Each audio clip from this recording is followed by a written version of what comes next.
اتنی تواتر سے کسی اور کی کرامتوں کا ذکر نہیں پہنچا جتنا شیخ عبد القادر جیلانی کا پہنچا ہے۔ الفضل لما شہید بہ الاعداء، فضیلت تو اس کی ہے جس کی دشمن بھی گواہی دے رہے ہوں۔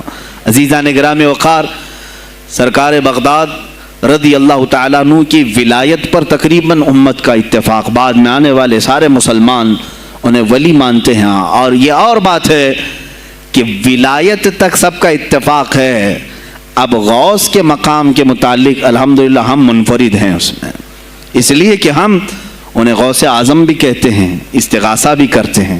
یہ ایک الگ ٹاپک ہے جہاں شرک، بدعت اور کفر کے فتوے لگتے ہیں کہ بریلوی اللہ کو چھوڑ کر اولیاء سے مانگتے ہیں، اور یہ بیویوں سے مانگ لیں تو کوئی حرج نہیں، ہاں اپنے بچوں سے مانگ لیں تو کوئی حرج نہیں، بلکہ چپراسی اور نیتاؤں سے مانگ لیں تو کوئی حرج نہیں۔ کسی صاحب نے آ کر کے مجھ سے کہا تھا آپ غوث اعظم کیوں کہتے ہیں؟ اعظم اللہ ہوتا ہے، سب سے اعظم غوث کہیں ٹھیک ہے۔ سلفی صاحب تھے، ہم نے کہا کہ آپ کو سرکار عبد القادر جیلانی کو غوث اعظم کہنے پر اعتراض ہے، لیکن ایک چوڑا چمار ملک کا پرائم منسٹر بن جائے تو اسے وزیر اعظم کہہ دیتے ہیں، کوئی دقت نہیں آپ کو، وہاں اعظم کہتے ہیں آپ، اعظم کہنے میں آپ کو وہاں جھجک بھی نہیں آتی، اور غوث پاک کو اعظم کہنے میں آپ کو شرم آنے لگتی ہے۔ یہ اپنے اپنے نصیبے کی بات ہے، آپ کا اعظم کوئی اور ہے، ہمارا اعظم کوئی اور ہے۔ عزیزان گرامی، سرکار بغداد شہنشاہ ولایت سلطان الاولیاء سیدنا عبد القادر جیلانی رضی اللہ تعالیٰ عنہ، ماں کے پیٹ سے ہی ان کو ولایت عطا کی گئی۔ یہ وہ اولیاء میں سے ہیں جن کا پیدائشی اللہ تعالیٰ نے منتخب فرمایا ہے، بلکہ جس وقت آپ کی ولادت ہوئی یہ شعبان کا آخری دن، اور آپ کی والدہ ماجدہ کے بطن سے آپ اس عمر میں پیدا ہوئے جب عورتوں میں اولاد کی امید ختم ہو چکی ہوتی۔ آپ کی ماں کی عمر 60 سال کی تھی جب آپ پیدا ہوئے، یہ خود اپنے آپ میں ایک کرامت ہے۔ اور سرکار بغداد رضی اللہ تعالیٰ عنہ جب جیلان میں پیدا ہوئے تو آپ کا معمول تو دیکھیں، آپ کی ماں خود بتاتی ہیں، دوسرے سال غالباً لوگوں کو چاند میں شک ہو گیا، 29 کا چاند نظر آیا کہ نہیں آیا، بعض کہنے لگے ہو گیا ہوگا، بعض کہنے لگے نہیں ہوا ہوگا، تو یوم الشک کہتے ہیں، یعنی 30واں جو شعبان کا ہوتا ہے، وہ ایک رمضان بھی ہو سکتا ہے، 30 شعبان بھی۔ تو لوگ آئے حضرت فاطمہ ام الخیر کے پاس جو غوث پاک کی ماں ہیں، پوچھا کہ کل کا چاند ہوا کہ نہیں ہوا، ہمیں شک ہو گیا ہے۔ آپ نے کہا چاند ہو گیا ہے اور رمضان شروع ہو چکا ہے۔ کہا کیسے؟ کہا صبح سے میرا بیٹا عبد القادر دودھ کو منہ نہیں لگایا ہے، اور میرے بیٹے کا یہ معمول ہے، پچھلے رمضان سے ہی جس وقت غوث پاک پیدا ہوئے رمضان شروع تھا۔ ان کی ماں کہتی ہیں سحری سے لے کر افطار تک غوث پاک اپنی ماں کا دودھ نہیں پیتے تھے۔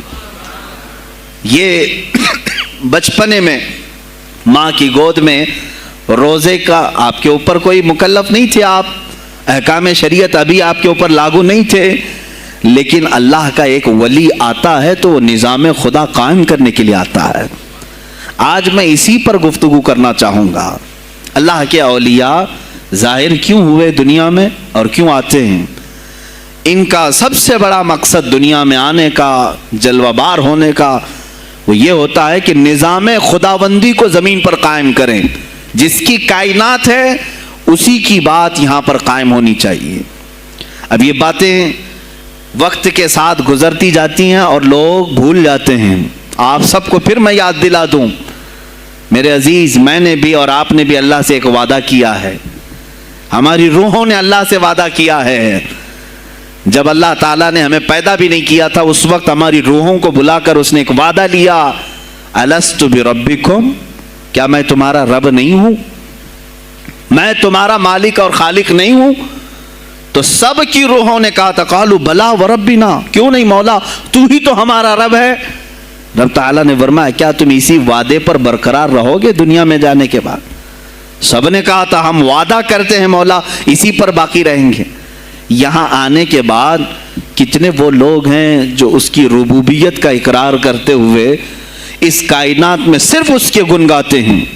کفار و مشرکین تو وعدہ خلاف ہیں، توڑ دیے، انہوں نے اللہ کے علاوہ کسی اور کو خدا بنا لیا، لیکن تم نے اللہ اکبر تو کہا، زبان سے تو تم نے تسلیم کیا، لیکن تمہارا رہن سہن یہ بتاتا ہے کہ تمہارا مالک کوئی اور ہے، کسی اور کو راضی کرنے میں لگے ہوئے ہو، کسی اور کی دریوزہ گیری کر رہے ہو، کسی اور کی خوشامدی میں کھڑے ہوئے ہو، درباروں کے آستانوں کے دروازوں پر تمہارا کھڑا ہونا گھنٹوں پر کسی کو راضی کرنے کے لیے، یہ تمہارا عمل بتاتا ہے کہ تم نے رب اعلیٰ کو اکبر نہیں سمجھا۔ وعدہ تو تمہاری روحوں نے کیا تھا کہ تیرے سوا کسی کو ہم حاکم نہیں تسلیم کریں گے، حاکم اعلیٰ صرف اللہ ہے۔ اولیاء کاملین یہی بات یاد دلانے کے لیے آتے ہیں، پھر تمہیں یہ یاد دلانے کے لیے آتے ہیں، اور جس شان سے وہ دنیا میں آتے ہیں بچپن سے ہی ان کے حالات ایسے ہوتے ہیں کہ شریعت طاہرہ کی پابندی ان کے ہر قول و عمل میں نظر آتی ہے، ہر قول و عمل میں۔ اس لیے کہ ہم جس کی زمین پر ہیں اور جس کی آسمان کے نیچے ہیں، بات ہوگی تو صرف اسی کی ہوگی، بات ہوگی تو صرف اسی کی ہوگی۔ مجھے ایک بات یاد آتی ہے، سرکار مفتی اعظم ہند رحمۃ اللہ تعالی علیہ، آپ کے سامنے کوئی صاحب تقریر کر رہے تھے، یہ زمین سب کی ہے، ان کی بھی ہے، ان کی بھی ہے، ان کی بھی ہے۔ آپ نے کہا چپ رہو، زمین اللہ کی ہے اور صرف اللہ کا نام ہو۔ یہ سب کی ہمت نہیں بولنے کی، زمین اللہ کی ہے اور اللہ ہی کا، یہاں پر اللہ ہی کی بولی بولی جائے، اسی کے لیے زیب دیتا ہے۔ جس کے گھر میں رہ رہے ہو اسی کی بات کرو۔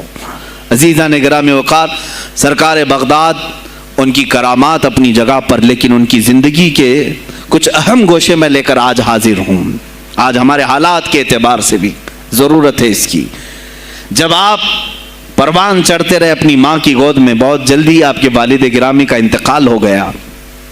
آپ سے خود پوچھا گیا تھا غوث پاک سے، آپ کی جوانی میں یا جب آپ کا شہرہ بغداد میں بہت ہو گیا تب پوچھا گیا تھا، آپ کو اپنے ولی ہونے کا احساس کب ہوا؟